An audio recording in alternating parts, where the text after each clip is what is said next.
দায়িত্ববোধের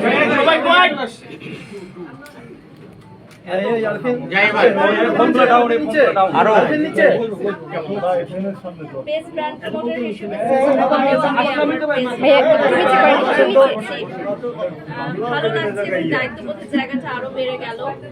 আসলে brand promotion যখন থেকে শুরু করেছি আমি একাধারে প্রতি বছর প্রতি অ্যাওয়ার্ড শোতে as a best brand promoter সম্মাননা ছিনিয়ে আনছি। এটা আসলে আমার জন্য অনেক স্ট্রেসফুল যে আমাকে সামনে আরো ভালো কাজ করতে হবে।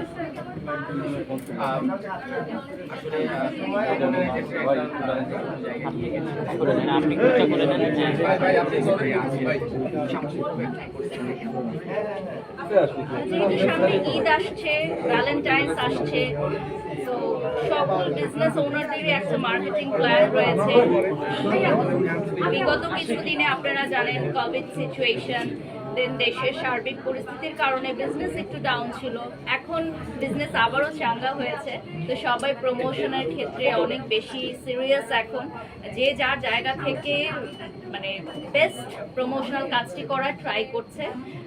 তো আমার মনে হয় আমার জায়গা থেকে আমি চেষ্টা করি যতটুকু মানুষের কাছ পর্যন্ত পৌঁছানো যায়। এখন ডিজিটাল প্ল্যাটফর্মে দেখা যায় যে বিভিন্ন ধরনের মানে আকর্ষণীয় কিছু মানুষ পছন্দ করে, সিমিলার ক্যাটাগরি আর পছন্দ করে না মানুষ। তো ওটা অনেক চিন্তা করতে হয় যে কি করলে মানুষ আসলে ভিডিওটা দেখবে, বা কি ধরনের ক্যাপশন দিলে, কিভাবে রেডি হলে, কি কথা বললে মানুষ আসলে ভিডিওটা দেখবে, এবং ভিডিওটা দেখলেই আসলে প্রমোশনটা হবে।